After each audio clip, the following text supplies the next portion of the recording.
So in this video, we're going to look at running the 5 numbers summary on a set of data for a box plot.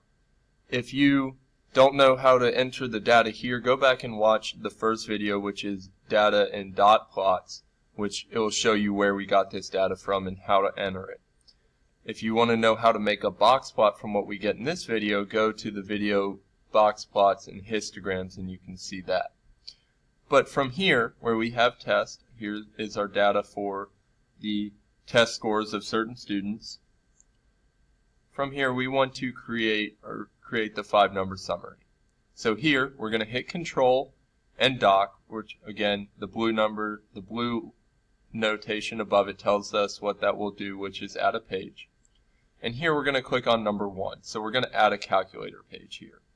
So I add a calculator page. This works just like the scratch pad as you would on your normal calculator. From here, we'll hit menu. Whenever we're looking for something to do, the best thing to do is hit menu because that's where most of our operations are found. And in this, we're going to look at number 6. So if we scroll down, number 6, statistics. Click on that, and we'll go to number 1, stat calculations. Number 1 from stat calculations, and go to 1 variable statistics. So I'll do that again in case I went a little too fast. So here, we go to menu. Then we're going to go to number 6, stat calculations. Number 1, stat calculations.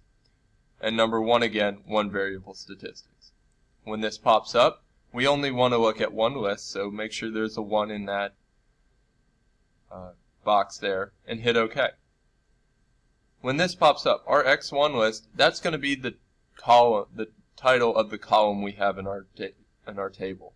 So when we click on this, we can also do that by hitting the arrow, or left arrow, and it will give us the list of what's under there. Okay. Select test. If you have more columns in your table, you might see more things show up, but just select the one you want. Again, 1 is fine here for frequency list, and we can leave the other 2 blank. So then scroll down and hit OK. And here we can see it ran the summary for us.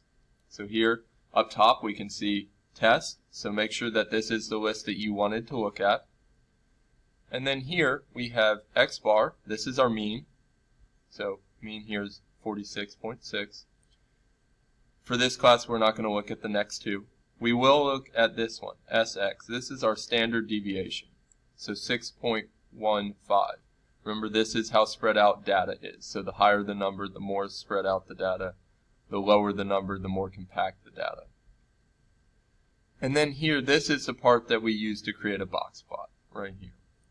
So we have our minimum, 33, our first quartile at 46, median at 48, third quartile at 52, and our maximum at 53.